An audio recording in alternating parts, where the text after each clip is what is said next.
going on, people? Welcome to United View and welcome to the preview for our game against Brighton and Hove Albion Football Club. Like I've always said many times before, especially after this window, it's by full name only. Brighton and Hove Albion Football Club. You've got to talk to them different.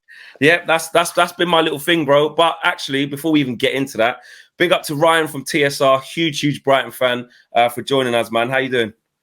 Yeah, I'm good, mate. I'm good. I'm very ready for this game. It's been the international break. Obviously, there's been a lot happening in both clubs. Lewis Dunk obviously got his England little stint there. But yeah, I'm very excited to be back into the club stuff. And obviously, I'll be going up to Manchester. So I will be there in the away end. We can catch up after that afterwards as well. Win, lose or draw, he says. Yeah.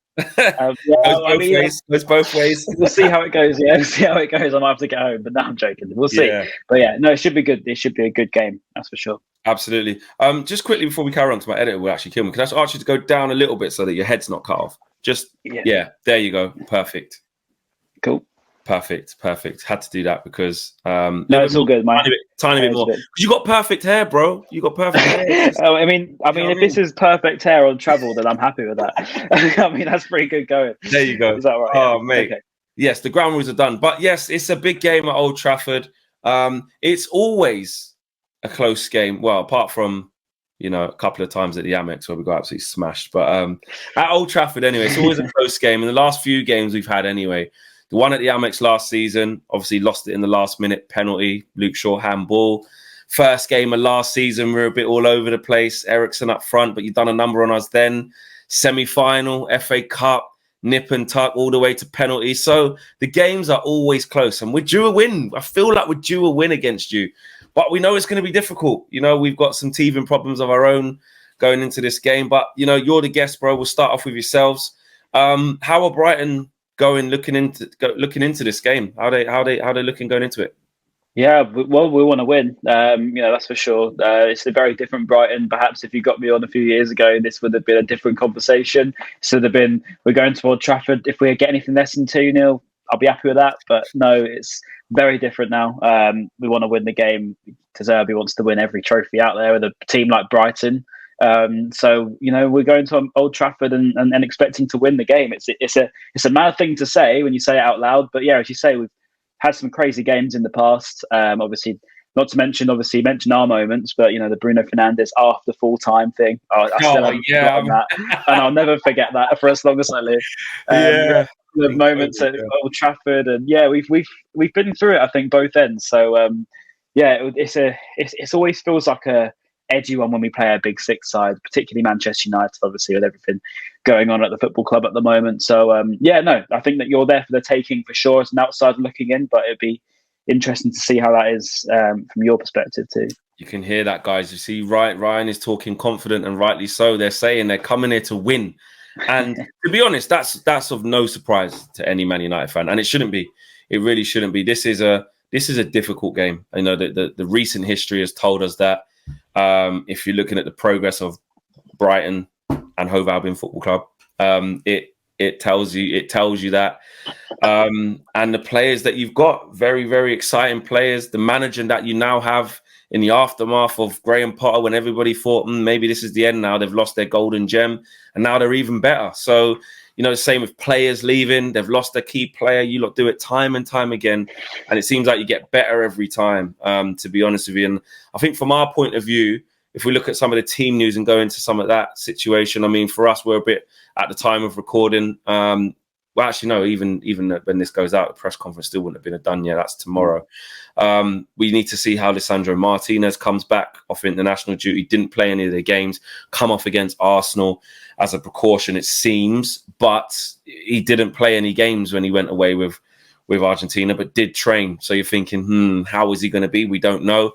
We've got this Jadon Sancho situation going on, the Anthony situation going on. So who's going to start on the right-hand side?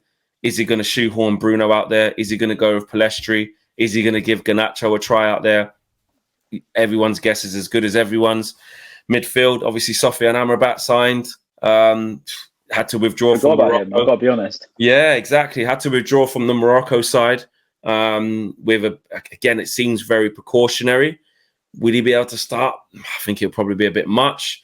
But it's at home. It is at home, and we have to. Our home record is very good, and actually, ironically, I think you were the only team to beat us in the league at home last year. Well, we did beat you. It was right at the beginning of the season. I remember it quite well. First game of the season. It was when I'm going to say that was the only defeat in the league because we beat all the other rest of the top six. Drew against Southampton. Drew against Newcastle. I don't think we lost another game at Old Trafford. That's the same as us with Arsenal as well. I think we were the only team to beat them twice in the whole calendar year at the Emirates, and we smashed them to lose their title. It's weird. We seem to be a bit of a banana skin for a lot of teams. Liverpool the same. It's strange. Yeah, exactly. Well, because you're a flipping good team. In terms of your team news, how are you looking coming into this? Like, who's likely to play? How the players looking? Yeah, I think we're okay. From as you say, the press hasn't happened yet. So until sometimes De Zerbi can come out and say that something's changed, I anticipate hopefully seeing Ansu Fati in the squad for the first time would be really nice. Jesus, what a signing he is! I can't believe I've just said that. You know what I mean?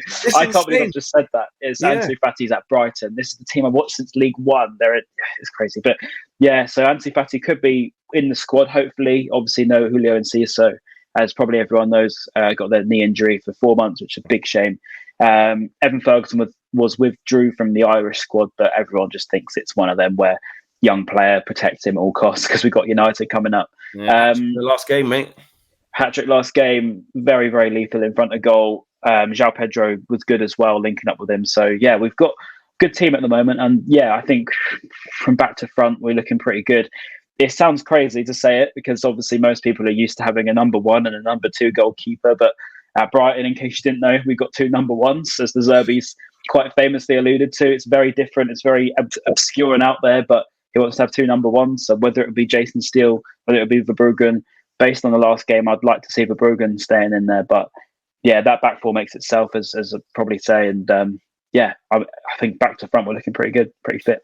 Yeah, I mean, I look at the Brighton squad and, it's just littered with, I mean, I really like João Pedro. I've liked him from when he was at Watford. I think he's a really good player.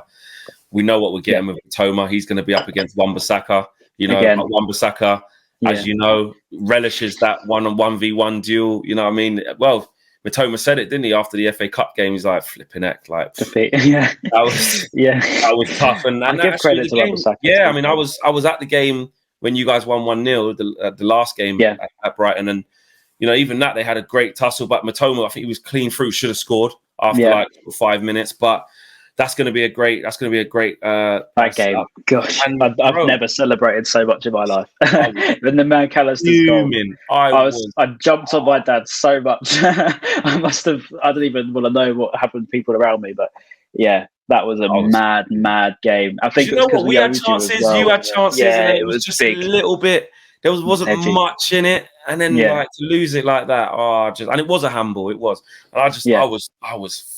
And at that point, outside the Amex, when I was doing my wrap up, I was like, "We're throwing away top four slowly but surely," And I think we had West Ham next away, and I was like, "Can you see us winning that?" And I was like, "Nope." And then the Benrahma incident when David De Gea threw it in the net, and it was just a little bit of a big wobble at that period of the season. And we managed to win like 3 in a row after that. But yeah, it was a tough game, and I just look at the Brighton team, and I just know that for us to beat you, we've got to be on it. We've got to be on it. Like I still think player for player, individually. Some people would argue that some of your players are better than ours in certain positions, but it's changed around. The like for likes even now is. I never thought I'd say it, but that team's a lot more even than it ever probably would have ever been in history. It's insane, really. But yeah, I think that you mentioned obviously Matoma and Wan-Bissaka as a one-on-one. I'd imagine we won't try and do that again. I'd hope anyway. I'd like to think we try and find another way around rather than going through Matoma to get through Wan-Bissaka, because if it does, as we saw at Wembley, it doesn't work. You can't just do that. You can't rely on these players to play against to their strengths. So I'd like to see us go for something a little bit different, perhaps whether it's Ferguson and João Pedro linking up through the middle, Obviously, Solly March on the other side as well, it's worth mentioning, has always been very consistent for us. Mate, it's insane because I was a big critic of Solly, and I always admit that because I think that it's wrong for me to sit here and pretend that I think he's been great. I always say, look, he really was better at left back. He was better as a defender. I'd say he doesn't get enough return as a winger. He doesn't get enough return as a winger, was what I'd say. He's too, and now since De Zerbi's come in, he's our top scorer. Since he's come in, I think he's got like 15 goals and assists or something like that. It's an incredible change since Roberto's come in. It really, really, really is. Yeah, I think for us, midfield's going to be obviously the key area. And if you're looking at Brighton's midfield with the likes of Gilmour and Gross in there, obviously it looked like you're playing Pedro sort of off Ferguson in a 10. We have to be on it, and I just hope we get that balance right. Obviously, Mason Mount's been out of an injury. Don't know if he's going to be back yet. But even our midfield played quite well actually against Arsenal in a really close game, really with Bruno Casemiro and Eriksen. So, we know that if we turn up and play to the best of our ability, we can get a result, but we are going to have to be at our best. What about Brighton's kind of unpredictability? So, and what I mean by that is, it isn't always on the road, but you had that bad defeat against West Ham, but then the next home game was that the very next game after that. It wasn't. Yeah. And you just put it right. But is that still in Brighton where sometimes those days can just happen where you're not actually at it? Yeah, I mean, if you are, I don't think you will, but park the bus, don't do anything apart from counter attack. That's the way to beat Brighton. That's 100%. That's actually the problem we have because we can't do that at Old Trafford. Yeah. So then that's the thing. So that's why our success rate against bigger teams is so much better because they want to just come and attack us. They want to prove their worth as playing better football than us, which never really happens. And I think that that's probably the one arrogant comment I can say with a lot of conviction is if a team comes at us, we're pretty confident in knowing we can deal with that because that's pretty much what De Zerbi's whole thing is, isn't it? It's waiting for the press and then coming out of it and getting around sort of them lines. So I think if you're going to be there and park the bus, as you saw with Fulham last season, with West Ham this season, it's happened many, many times. Everton last season, that 5-1, which surprised everybody, including me. I was sat there like, insane. My God. Yeah. And again, if you look at the stats of that game, I think we had about 20 shots. So we lost 5-1. So if you go and park the bus and counter, that seems to be the way through. But I don't know why and how or whether that ever changes, but it seems to be something that Brighton haven't been able to deal with for a good 2 or 3 years. But, as a team like Manchester United, Eric Ten Hag, the players you've got, the fans you've got to impress, I don't think that you'll do that. And that is the reason what gives me a little bit of confidence and why I think then blips happen and, why I don't think it would to United. I think if you're to beat us, it'd be either because something controversial, for example, or if you just well beat us. But we haven't seen that for a while. Not to say it won't happen, but Manchester City's the closest, and we drew with them. So I think we outplayed them second time at their place. They had the first half, we had the second, and that's the best team. So I don't know. It's hard to last year. I mean, they already won the league. Some of them were exactly. Can't really judge it, but Enciso scored an absolute banger, didn't he? Yeah. In that game. I know we're like 13 minutes into the video, but I'm not. I think your mic might be on your AirPods rather than your actual mic. Oh really? Oh no way. That'd be really annoying if it is. It doesn't matter, but I just thought you can change it. Or it might be. Oh no, it says it's not. Oh, good. Then it's fine. Maybe it's not. That's fine. That's cool. That's okay. God, that worried me then. Yeah. Good. I know how horrible that sounds. Okay. Yeah. No, you're good. So from forward line, I have to talk about our forward line as well because Rashford, Højlund. I really want him to start. We need a striker. He's an interesting character. Looks big, looks strong, powerful, quick, makes runs in behind, and I think that actually we can draw on things, and it shows how far Brighton have come. That Man United are maybe in this mindset, just to swing the pendulum to get the place feeling good.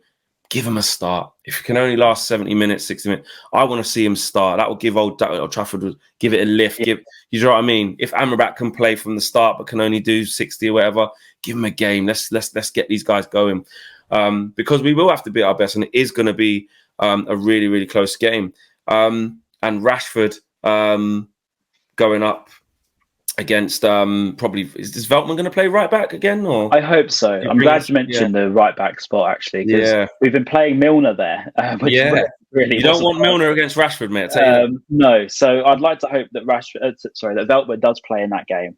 Van Hecker, I'd imagine centre back, Estupiñán, Lewis Dunk. A good back line.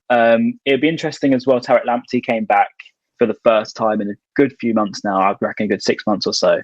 Last game, played quite well. We haven't seen him in such a long time. So maybe he could be a headache later on in the game, particularly going forward against, potentially a tired, defensive line for you. But we'll see. Veltman, very, very good on the one-on-ones, as you probably know.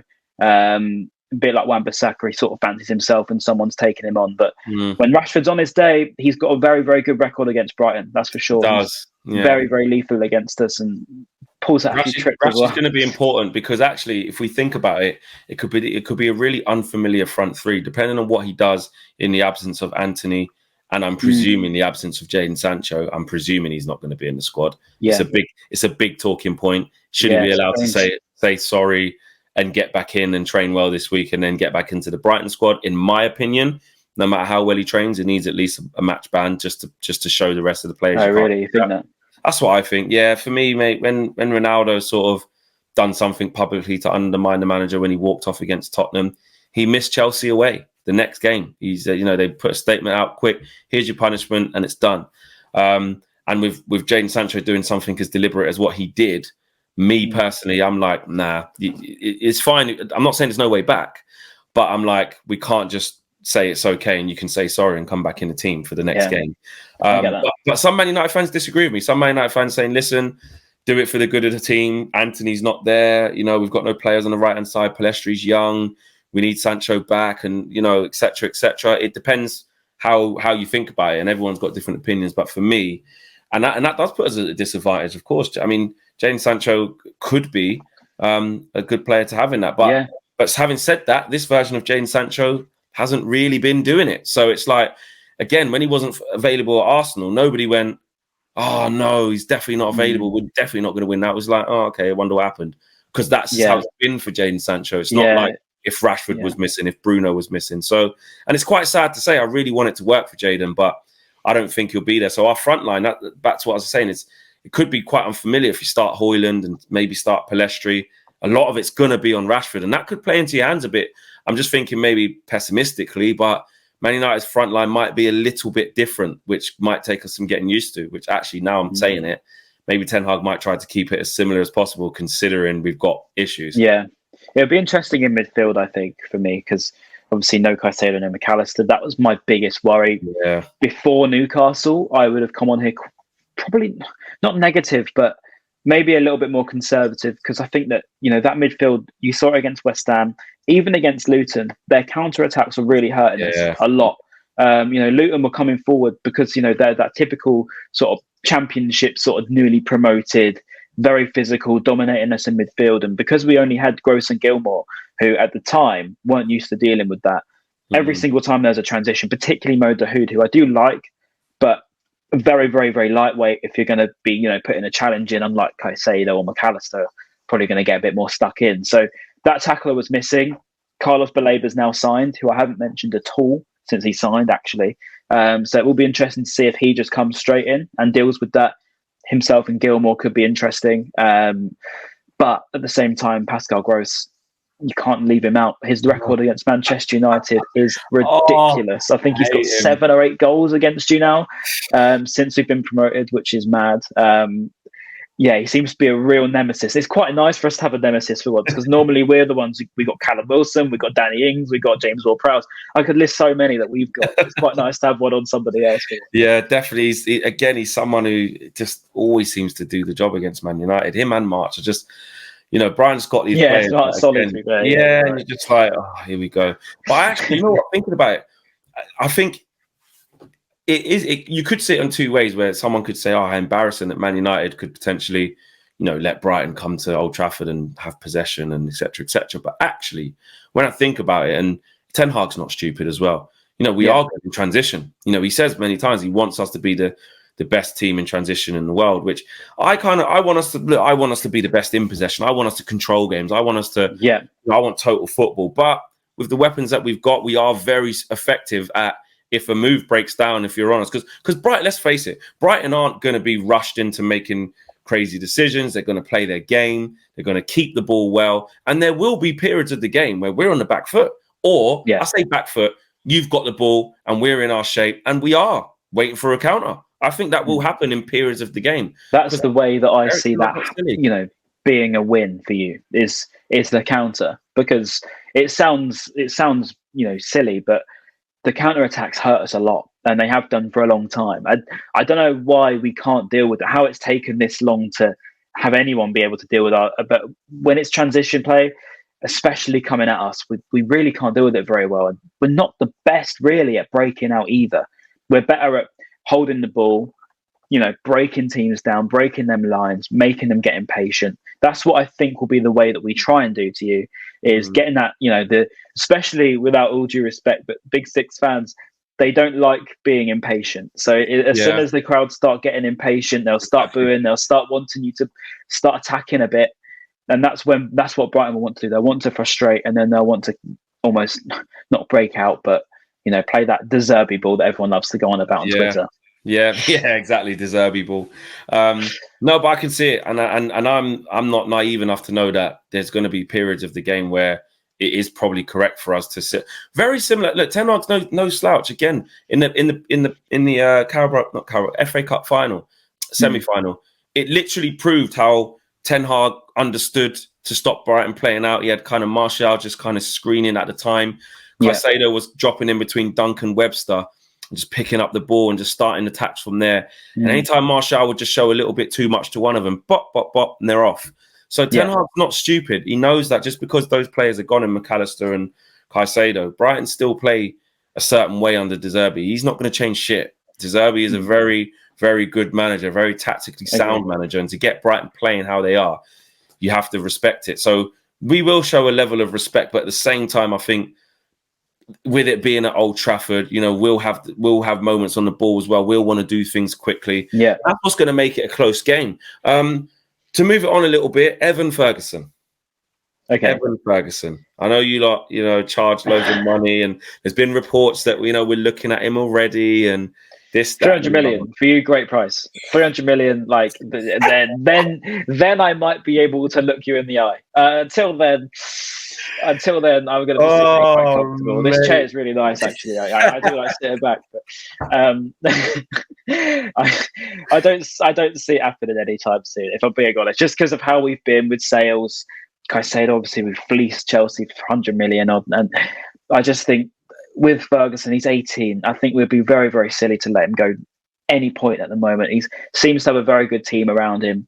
He sort of gets the fact that here is a very, very good place to be. Okay, I'm not delusional enough to think we are a destination club. Of course, Manchester City come, Manchester United. If there's a big club in trying to win Champions League, I get that bit. But until them sort of mega fees get offered, because he's seems like a very, very complete forward in the making. When you've got a manager like Roberto De Zerbi who understands how to get that sort of best play out of him, we've got a lot of case studies now in sales, like Cucurella. I mean, you look at these players that have left. We lost 10 to Chelsea in staff and players. Potter was probably one of the biggest flops of the whole lot. The most expensive manager of all time, lasted 6 months. There's a big flops out there. McAllister's doing quite well at Liverpool, to be fair. Ben White did well at Arsenal.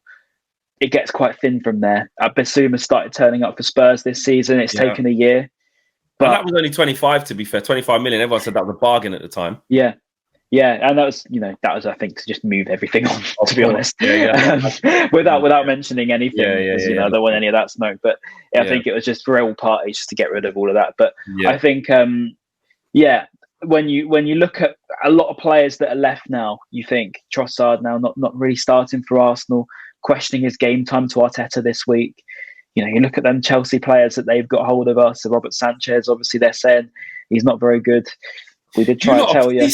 Mate, everyone's playing, and that's why you got to admire Brighton, because they play their best football, it seems, at Brighton.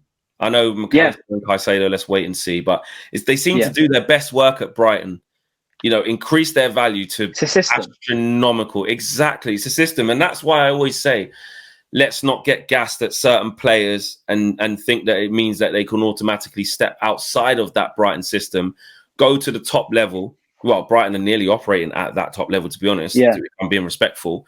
But like, what I mean? Go to a Man United, a Liverpool, a Arsenal, etc., Chelsea. And then the spotlight's on them. What have you got? What minerals have you got? And like you said, the track record there, Ben White's done well, give him that. You're looking at the ones that you mentioned, though, you're like, not many. It's not many. You that's the thing. I spoke about this only the other day about how our system here. I still don't know what it is. You put it down to Tony Bloom every single time because you have to. He's the one that started it. Yeah. People tried to give it to Potter. People tried to give it to De Zerbi. I love De Zerbi, but it is Bloom. It is Barber. They're the ones that set this foundation out. But Bloom took over this football club in 2009. We were in League One. We were playing it pretty much unicampus sort of stuff. You know what I mean? So we were playing, I don't know if you know the Withdean Stadium, but look it up and you won't be with the running track round the back. And with the running track. Yeah. Mate, honestly, yeah. That's where we were. You would hit someone's windshield if you were ever playing football in there. And I remember that game where you won, where you would have dropped out of the Hereford, 1997. Like, you look at when Bloom took over, that's where the club was. Look at it now, where we're operating in South America. We've got obviously talent coming from Japan. Not many players can come over that I can ever recall at 18 years old from Paraguay and then win goal of the season in their first year in the Premier League, like Julio Enciso. So there's a lot of this has to go down to the system that's in place, the recruiting. I think we've got one of the biggest scouting networks in the world. And, when you've got that, you can identify characteristics. You're not replacing players, you're replacing attributes. Positions don't really matter under De Zerbi. We've got a manager that suits that philosophy. So if that goes all the way through the spine of the football club, then when you look at Evan Ferguson, as you mentioned, it's not like we're sitting here sweating. Don't get me wrong. If someone offers 200 million, it's all over, right? But there'll be somebody. That's what I was going to ask you, right? Would he be perfect for Man United? Is the first question. And how much do you think he'll cost by the end of the season? When he was in the academy, he gave me serious sort of Harry Kane vibes. That sort of the way he plays with the ball at his feet. Very, very good at hold-up play. Incredible finisher. Unbelievable shot on him. I've not seen a centre-forward like him at Brighton ever. And I think that Glenn Murray is obviously our record goal scorer. And he's the best finisher next to Murray because I know Murray's got a bit of a joke name, right? People think Glenn Murray. No, but he was absolutely lethal in front of goal at every level. And if he was 5 years older, honestly, and we were in the Premier League, I'd have fancied him doing a lot more than he ever did in his career. And it's quite a bit of a shame, really. But again, when you look at Ferguson, I think he's so all-rounded. But as De Zerbi always says, he's not there. He's not there yet. He's only started the first game against Newcastle. He didn't start before then. He's come off the bench. We're starting Welbeck, who's done really well for us. And, he doesn't get probably the respect he deserves for that. Is he perfect for United right now? No, I don't think he is. I think there's a lot of hype around him. I think he's a great player. As I said, I can't give him enough credit. To score a hat-trick at 18 is ridiculous. Not many people have ever done that in the Premier League's history. But you can't then just go jump to Manchester United because it just doesn't work like that. Because I think that's what almost FIFA, Football Manager, it's made everyone just think you can sign an 18-year-old. Well, yeah, exactly. Yeah, I mean, don't get me wrong. Hoyland might go on and be. Yeah, exactly. He might be great. He might be. I hope he is for his sake. But I would not, if I was a Man United fan, unless I was delusional enough to think you can sign an 18-year-old and get him to start banging 30 goals. He probably could. But I wouldn't do it yet because you need to give him that few years. I think Caicedo could have done with a few more years, if I'm honest with you. Absolutely. And that's not me just saying that. Absolutely. I think he's too raw to go to Chelsea. He's had his first good year. Okay, he was probably one of the best midfielders last year in the league, but give him another year again. Just let him settle, get to Europa League, play there. Exactly. Imagine winning Europa League at Brighton, get Champions League. You know what I mean? Then you're there. You're ahead of Chelsea anyway. So I think that's where Ferguson, I think, will have a better head on him. I hope anyway, for the players' sake. For our sake, 150 million comes in. Don't get me wrong. I can see someone maybe sniffing at it, but I don't think anyone's going to be pressured into anything in any stretch, whether that's money, whether that's anything, because we've seen a lot of money at the moment. So it's not like we're in need of it. But I think he probably would be. Yeah, I think that's fair. I think because you know what, goals are a premium. Goals cost more than anything. If you got a defensive midfielder in Moises Caicedo, they're going for 115 million. If Evan Ferguson has another good season under his belt and gets some double figures, 15 or whatever, you know, and you can see and you're buying the potential. Like you said, he's 18 in a year's time, obviously 19. For me, I think you're right. You can't try and get Evan Ferguson and say, you know, he's it. You know, the same way we've just done with Rasmus Højlund, he's going to need time. But I think in terms of revamping our forward line, if you had Ferguson and Højlund, that would attract a lot of Man United fans, and that would be a long-term project, an absolute long-term project. But I agree, Brighton would be within their rights too as well. You're looking at, I reckon, 130, 140, 150. Yeah, easy. I think so. I think It's a long-term project, but like, it has to come from above. And I don't think that the Glazers have that, obviously. Nope. And I think that until you've got that above, it's all well and good saying, you know, we can get this 18-year-old who's a great talent. We can get this 19-year-old who's a great talent. They might look great in terms of potential, but unless you've got that from the top that's backing all the way down, it doesn't it rarely happens. That's what Chelsea are suffering at the moment. They put this £1 billion project into building it from the, you know, this young sort of thing, pretty much Brighton Part 2, isn't it, really? Yeah. Where they've just signed a bunch of wonder kids. Great, it works on Football Manager, but you need that support across everything. It needs to go everywhere, to the dinner lady upwards. So I think that, you know, I'll be at the training ground on Friday, and I can tell you that you can see everything's in place, everything's work in order. And, you know, that's not me being deluded Brighton fan. I'm just, that's you know, truth. It's true. So it has to be a working order everywhere. Everyone has to know what they're doing. Every role is right. And if they need to move, there's someone else to come. It's like clockwork. And I think that until that's in place in Manchester United, to say, you know, a rebuild, if you will, it needs to be a rebuild everywhere, not just a rebuild here, because here is no good without that. Yeah. I think that goes to everywhere in work, right? So that's what I'd say in your long version of your Evan Ferguson. But let's hope for some Fergie time at Old Trafford. That'd be nice. Let's not, mate. Let's not. Because that is another thing. You know, it'd be typical Man United as well. It's leaked in the press that they're looking at him, etc. Rock up to Old Trafford, score a break. Yeah, that's why they want him. Oh, yeah, this, that, and the other. So hopefully we can keep him quiet. And again, I don't know who our centre-back pairing is going to be. Probably Victor Lindelof. Hopefully Martinez. But if he's not fit, then obviously I'm assuming it'll be Harry Maguire. And obviously with what's been going on with England, and you know, he's having a tough time, to say the least. I don't want to see him having to play, but we'll wait and see. Time for quick fire round. Really quick. Really quick fire round. I'm ready. Quick, short, sharp answers. Just give me your answer and a brief explanation, right? Okay. Who will finish higher, Man United or Brighton? Brighton. Why? Because I really fancy us this year. I do. I think we've signed well, recruited well, sold well. We're looking pretty strong. Love the Zerbi. Ryan, I don't think I can let you say that. That was bold even for me, but you told me to be brief, so absolutely. I could be coming here saying Man United is wrong, isn't it? So I had to say that. Can Brighton win in Europe this year? Can they win the Europa League? Probably not, but I'd love to. It'd be a dream. Probably not, but I think we'll go latter. Yeah, I think we'll impress. Yeah. Who is good enough in Brighton's current squad to play for Man United? Oh, good one. That's a good one. Lewis Dunk is my first answer. Really? Is that your first answer? Every time, every single time. Best player we've got. No one gives him the credit. He's the best player we've got. I do agree that no one gives him credit. Absolutely agree with that. He's very underrated. But you're saying that all the players you got, you're saying the one that you're saying can make it Man United easy is Lewis Dunk. Yeah. Over Estepinian, over Mitoma, over... Oh, they're all fantastic. We're very blessed at the moment. But yeah, Lewis Dunk comes to my head, like, straight away. I think he's the definition of a modern ball playing centre-back. Like, the definition. I've been saying it for about 3 years. He luckily played for England last night. And finally, some people have started to see it.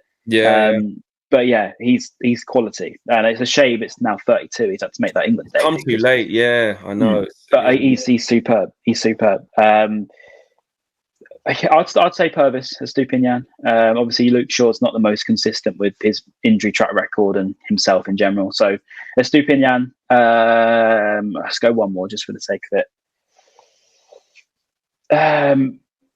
Mitoma. He's brilliant, isn't he? Yeah, he's brilliant. Matoma is. Didn't say Ferguson though. He didn't say Ferguson. I said not yet. I said not yet. Yeah. We can see your guns on that. Not yet. One player that you would take from Man United, put in Brighton. Oh,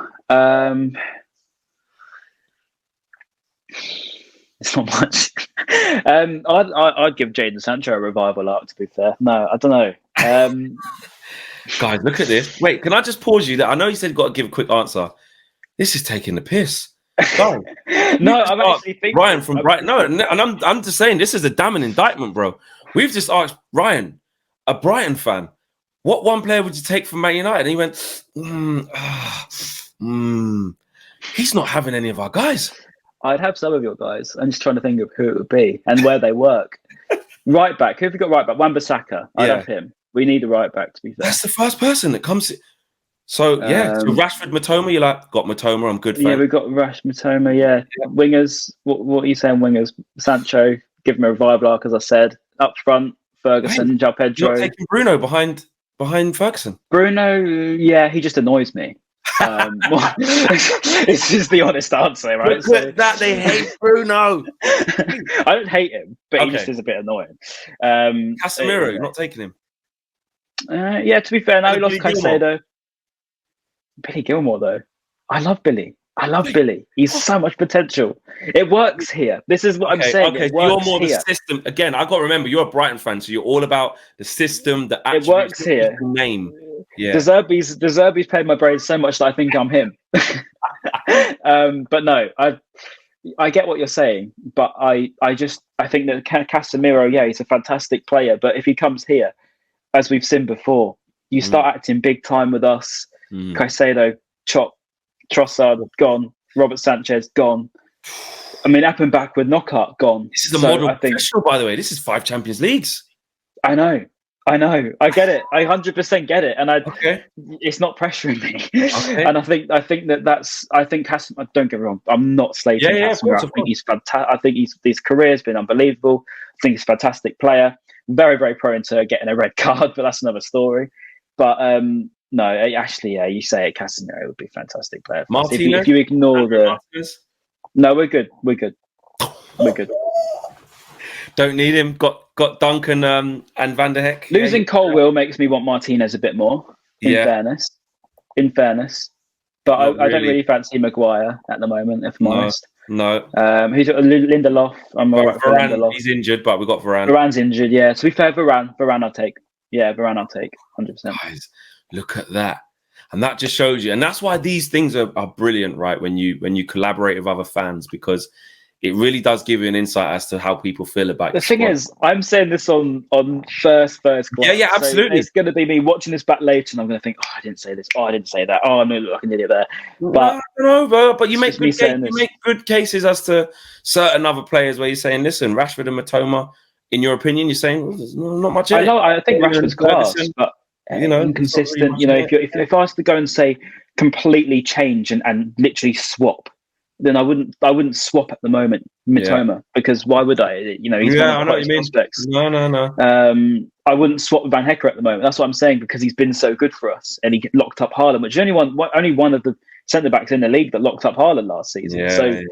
It's hard to say that about anyone else. So yeah, Van Hecker's been great. Did really, really good job on Isak last weekend. So it's hard to say. There you have it. Okay, interesting stuff. Quick fire round is over. Really quickly now, it's all been said and done, bro. We come to the end of the preview. It's prediction time. We've spoke about the teams, we spoke about the managers, we spoke about how great Brighton are. We've given them their respect, and they deserve it. What's the score going to be? Oh, I don't know. I do fancy us though, and I think I've got to stick to that. If you fancy it, Ryan, let's have it. What are you saying? I will be there for the 2-1 win. 2-1 win? At the moment, you're quite low, aren't you? So I think we can take advantage. Come at us, we'll win. So 2-1. Come at us, we'll win 2-1. Part of the bus, we'll lose 1-0. Okay. This is what it is. All right, cool. I hear you, Ryan. All right. I'm going to go Man United 2-1. I think fair enough. We'll probably concede. because I'm not sure who's going to play. The balance might be a bit off. I hope Maguire doesn't have to play. But it's at home, Fortress, give Hoyland a start, get the place rocking, get our season properly started after, it's a lot of stuff off the pitch. It's nothing like playing at Old Trafford. So I'm aware of the dangers. I'm aware of how difficult a game it's going to be. You're edgy as well. This is the thing. I'm 100%. I can't lie about that. But we're going to win. We're going to win. Nice. Listen, Ryan from TSR, his link will be in the video description below. Check out all the great work that he's doing. His socials will be on there as well. Thank you very much for coming on, bro. It's been a pleasure. Yeah, top episode. Yeah, it's really good. Good chat. It's a very, very enjoyable one, that's for sure. For sure. And yeah, I know obviously with trains or travel or whatever, if you've got to shoot off, but win, lose or draw, it'd be great to see you at the end of the game to get a reaction if you're if I'm around. So, if I'm around after the game, I'll see you outside. That's for sure.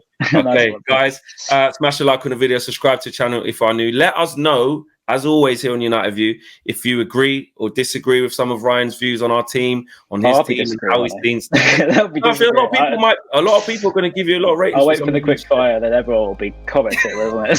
That's what I'll be looking for. Exactly. And guys, take care. We'll see you all again very, very soon. Peace.